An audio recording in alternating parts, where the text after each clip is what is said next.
How's it going, everyone? And welcome back to another episode. My name is Danny, and this is Drinking with the Ginger. Tonight, the drink that I have with me is called Mississippi Mud. This is a mixed beer that is a black and tan, and this one specifically is mixed with a porter and a pilsner.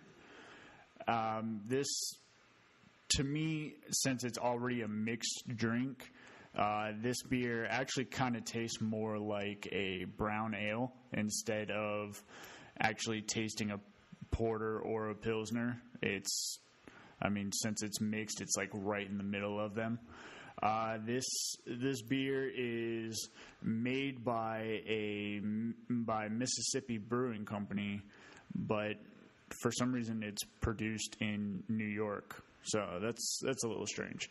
But the container it comes in, it's almost like a mini growler. The size that I have is just 1 quart, and the label it's pretty interesting. It's an alligator with some weeds and what looks like some water, so maybe like a creek or something. But yeah, it tastes pretty good. I've had these before in bars, and I've also had like Black and Blues, which is very similar, but instead of like the porter and the pilsner I've had before, it's been like Guinness and Blue Moon for the Black and Blue. Mixed beers, as long as they're good beers that are being mixed, it can come out pretty well. I mean, if the beers don't go together, then it's just going to come out awful. So tonight I was actually just watching the Vegas Golden Knights playing the Calgary Flame, the hockey game. And Calgary came out on fire and ended the first period leading 3-1. And something was said in the intermission to the whole Knights team, and they just came out on fire in the second period, and they were able to score 2 goals in the first minute and 10 seconds, which after watching the first period, it was extremely surprising because they were very flat and couldn't really do much, and their goalie Subban was playing pretty terrible, but they seem to step it up. Currently it's about halfway through the second period, so hopefully they're able to keep up the high power scoring that they have right now and get out with this win. I do want to say, keeping with the sports theme, I want to say congratulations to LeBron James becoming the number 4 all-time scoring player in the NBA. This is a guy that I've liked ever since he got into the NBA. I've been a fan of his, and I mean, I just remember the first time I ever watched him was in a high school slam dunk contest on TV right before the McDonald's All-American game. And I'll never forget, he threw a self alley-oop, and when he threw it up in the air to get it to bounce off the ground and went for the alley-oop, and when it bounced off the ground, it was so high that he couldn't catch it. So he just, I don't know how, but he was able to just stay in the air long enough for it to come back down so that he could grab it and dunk it. And I just thought that was crazy. I'd never seen someone just jump so high and stay in the air so long. I mean, I'm pretty sure he was able to touch the top of the backboard, and that's probably 2.5, 3 feet above the rim. So you're looking at about 12.5, 13 feet off the ground, and that's just insane. But I mean, there's still the debate of who's the best player ever to play. The majority of the people are either Jordan or James, and Michael Jordan or LeBron James. I mean, some people try to argue Kobe Bryant, but I mean, I don't think he's in that conversation, even though he does have, I think it's 5 or 6 rings, 5 rings, and he is the number 3 scoring player in NBA history. LeBron James is probably he's about 1,300 points back Kobe is at 33,643, and LeBron is at 32,341. So LeBron's definitely going to catch him at some point next year, I believe. Probably around this same time next year, like around All-Star break, especially since now that the Lakers are pretty much eliminated from the playoffs. I mean, they're not mathematically, but they're just playing completely awful, and 2 of their starters are out for the rest of the season. LeBron James is on a minutes restriction, so he's only going to be playing about 20 minutes, so his scoring is not going to be that high for the rest of the season. But I think definitely by probably about February or March timeframe, he's going to catch and pass Kobe, which is kind of crazy since Kobe Bryant played for the Lakers and now LeBron plays for the Lakers. I'm curious to hear what LA Lakers fans will think about that. I mean, when he passed Michael Jordan this past week, he did it in LA, and the crowd wasn't that crazy about it. I mean, the majority of them cheered, but at the same time, it looked like there were a lot of people that were just, sitting there acting like it was just no big thing. So we'll see how they react when he passes somebody who played for the Lakers his entire, I think, 19 or 20-year career, something like that. I mean, it would probably be mixed feelings. I don't think they'll be too happy, but at the same time, I mean, this is greatness. I mean, he's 6,000 points short of the all-time NBA record behind Kareem Abdul-Jabbar. And I think if LeBron is able to stay healthy and doesn't have another bad injury like he had this year that kept him out for, I think, like 15 games, maybe a little more, maybe like 17 games. If he doesn't have one of those injuries again, I think he'll be able to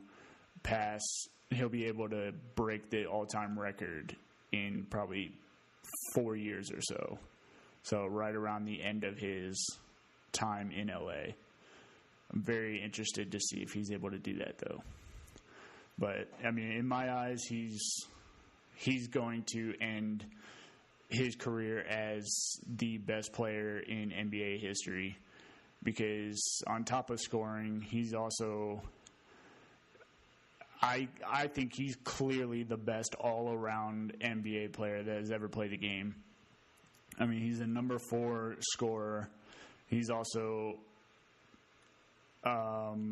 number 54 on the all-time rebounds list, and he's only about 200 rebounds shy of being the top 50 on that list, which is pretty crazy since that list is mostly big men, and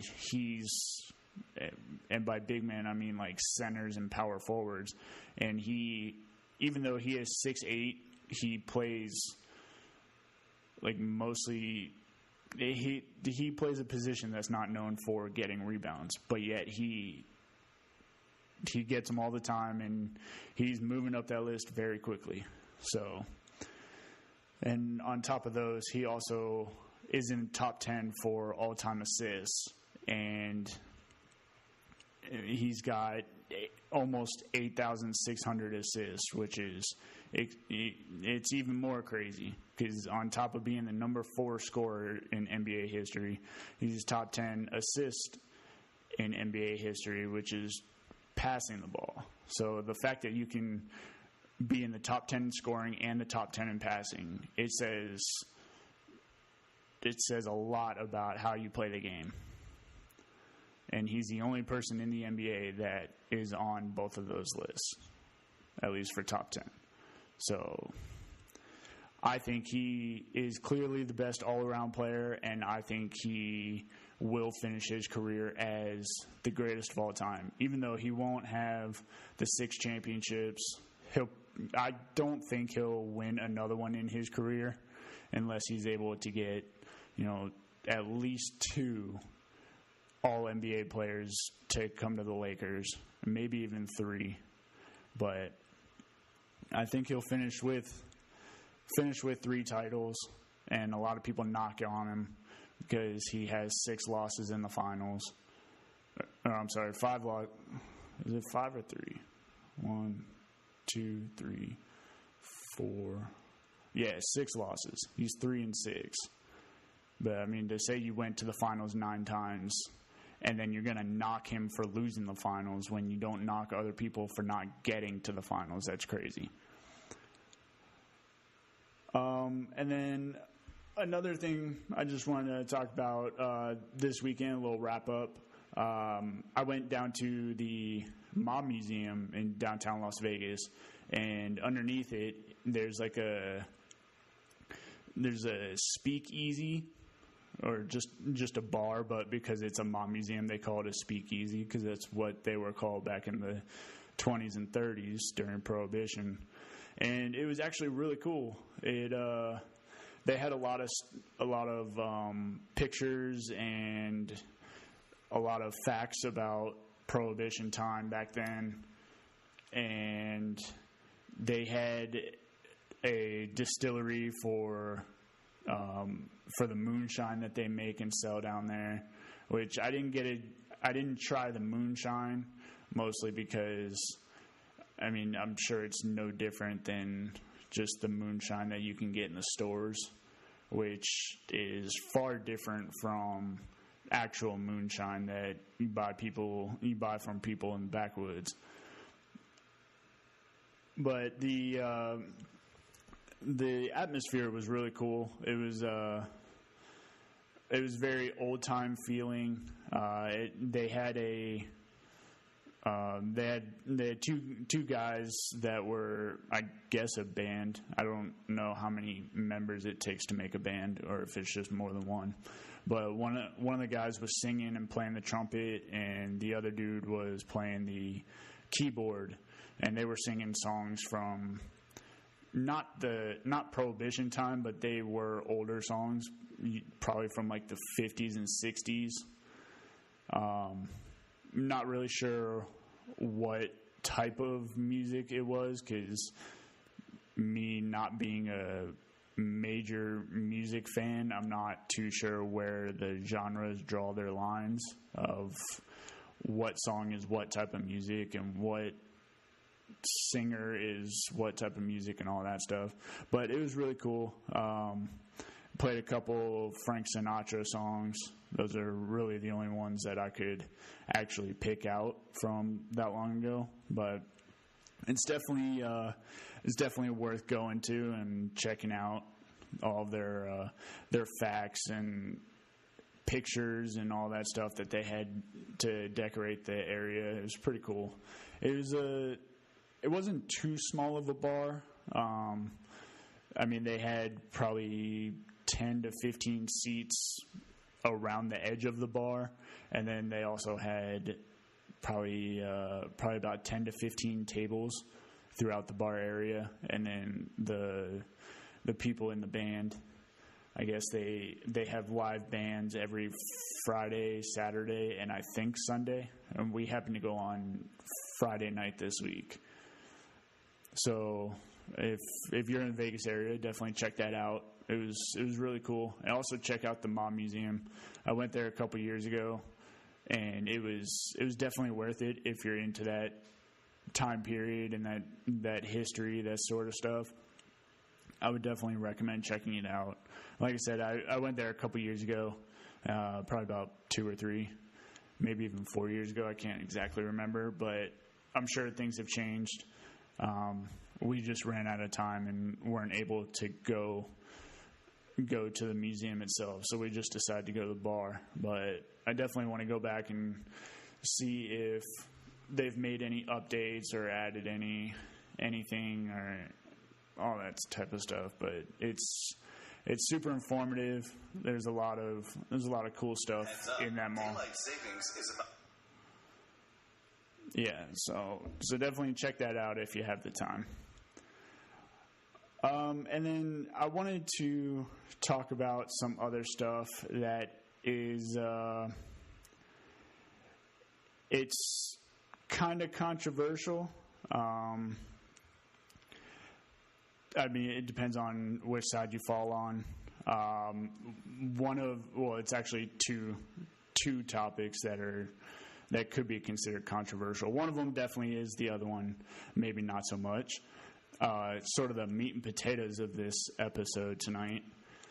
The not so controversial one is this whole nonsense that Jussie Smollett decided to do in Chicago and just completely ruined his career.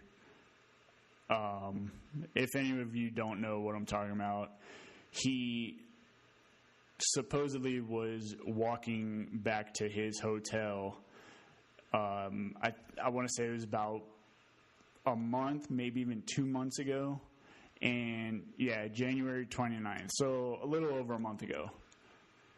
And he claims that he was attacked by two guys that were yelling racist and homophobic slurs at him, and they put a noose around his neck and poured bleach on him. And this all supposedly happened at about 2 or 3 o'clock in the morning. And at this time, it was also when that major Arctic blast was moving through the Midwest, so temperatures were, like way, way below zero, so it was freezing cold outside. And why anybody would be walking outside is a mystery to me at that time. But he says that he was walking home from his from the set of Empire from filming, and on his way back to his hotel, he was attacked by two guys.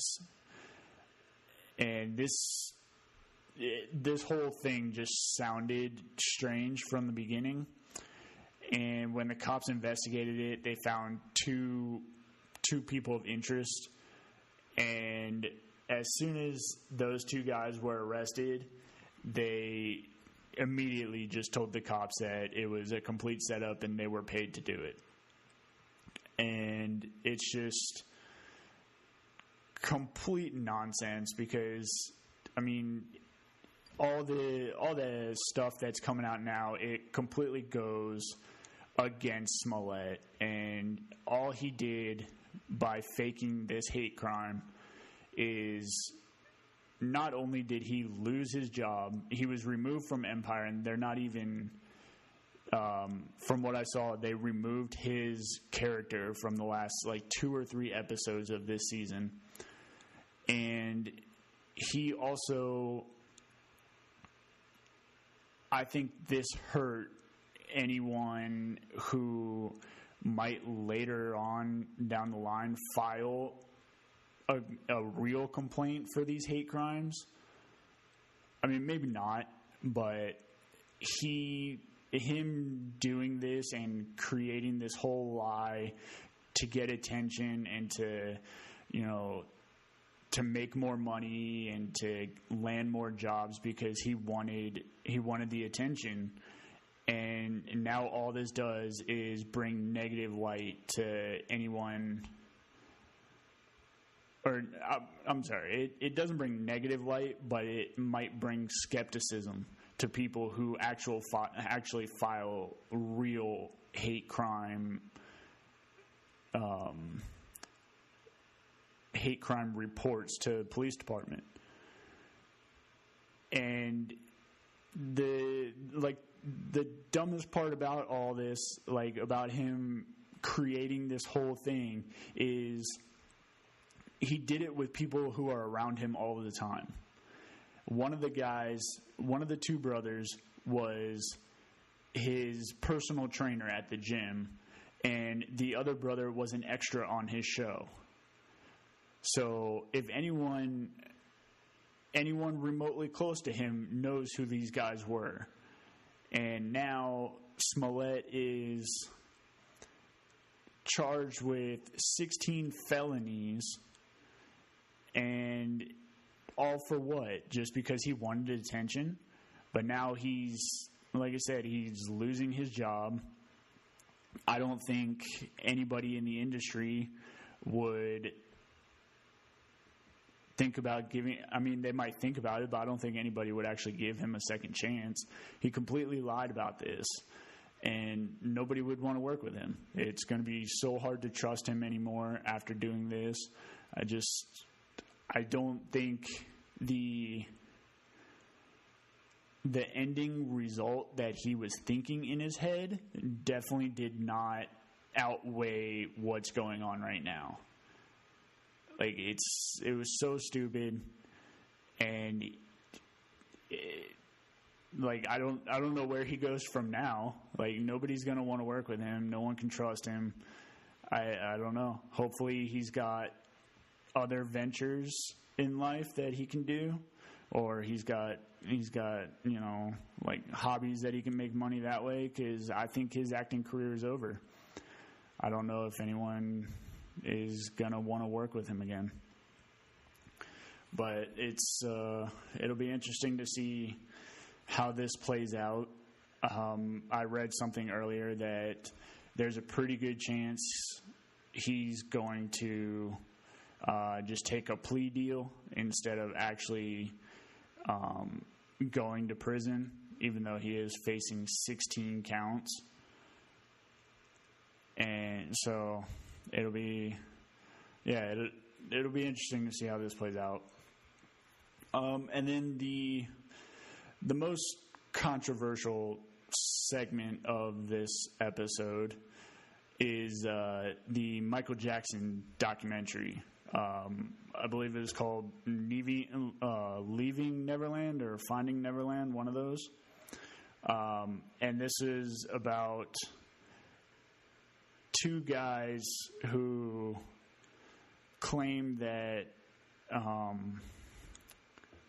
they had sexual relations with Michael Jackson from the time that they were about 7 until they were about 14. For me, personally, I think this documentary was a complete money grab. And I know that's a little rough to say because they're telling stories about how they were sexually abused by Michael Jackson when they were younger. But also, everything in this documentary and everything from the court cases and all that, there's no actual physical evidence against Michael Jackson. Now, I'm not saying he's innocent, because it's very weird that he was around all those children for so long. And I'm not saying that there's no way anything happened, but also at the same time, there's no physical evidence to actually support that something happened. So, to me, this documentary, it was just two guys telling stories. And they were both, I think now they're in, I want to say they're in like their late 30s, I want to say. And back in the, I think like the 06 or the 07 trial, whenever Michael Jackson was on trial the second time, the two guys, they both testified saying that nothing happened, and they were in their 20s at that point. Now, when you're that age and you know something's happening, or supposedly something happened, you would speak up about it because you're not a kid anymore. And just the fact that they were adults, and if something actually happened, they knowingly lied about it in court. And it wasn't the first time, because they also testified in the first trial against Michael Jackson back in the 90s. So that's 2 times that they would both be recorded and said in court that nothing happened with Michael Jackson. Now, that may just be that, Jackson controlled them mentally, and he was able to, talk them into saying things, or rather not saying things for this. But if you're in your mid-20s, you should be able to think for yourself and know that, yes, it was wrong and he shouldn't have done it, and come out and say that he did do it. And they even showed Macaulay Culkin on the trial, and he was a witness, and he said nothing happened. So I think that watching them doing this documentary, and what I got from it, it was more, I don't know if it was a publicity stunt, but I think it was a money grab. I don't know how much they're making to do this documentary with HBO, but I'm sure they're making quite a ton of money. And one of the guys is already on record as having tried to sue Michael Jackson's estate back in 2013, but it got dismissed because he waited over, I guess there's a year grace period from the last, or I can't remember if it was from the last incident or if it was from a year from Michael Jackson's death. But all of a sudden now in 2013, he wanted to sue Michael Jackson for millions, or sue Jackson's estate for millions. And the judge ended up throwing it out or dismissing the case because he waited too long to take it to court. And apparently he said the reason why he decided to do it in 2013 is because his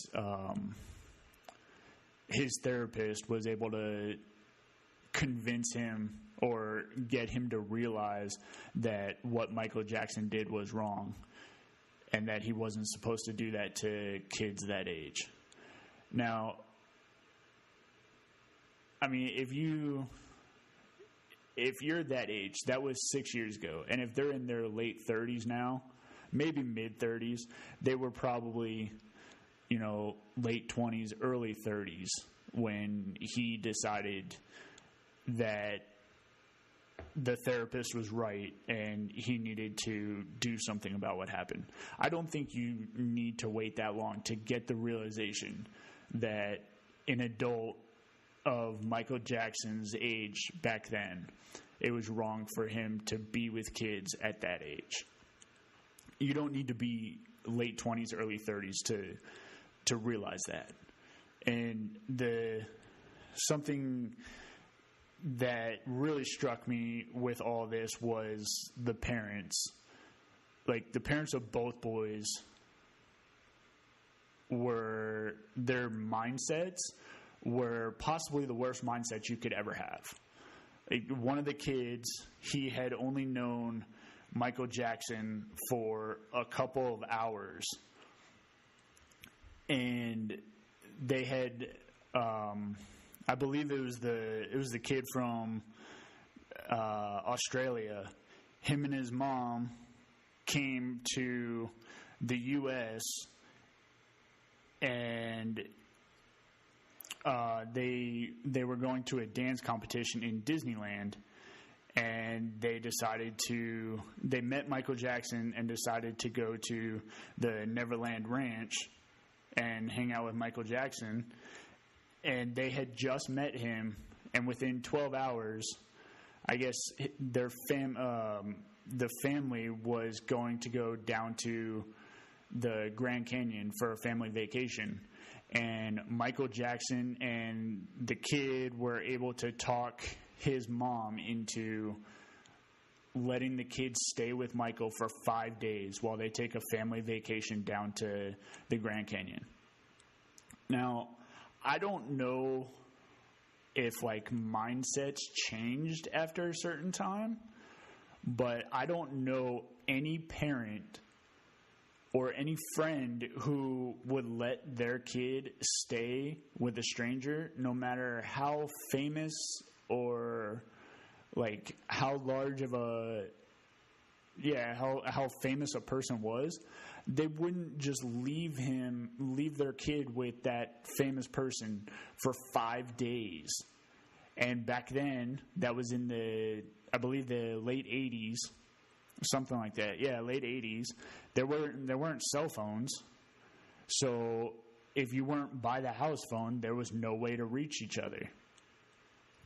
So I don't know what that mom had going through her head, that it was a smart idea or a good idea or even a mediocre idea to let her son stay with Michael Jackson for 5 days while she went to a completely different state. It is absolutely insane.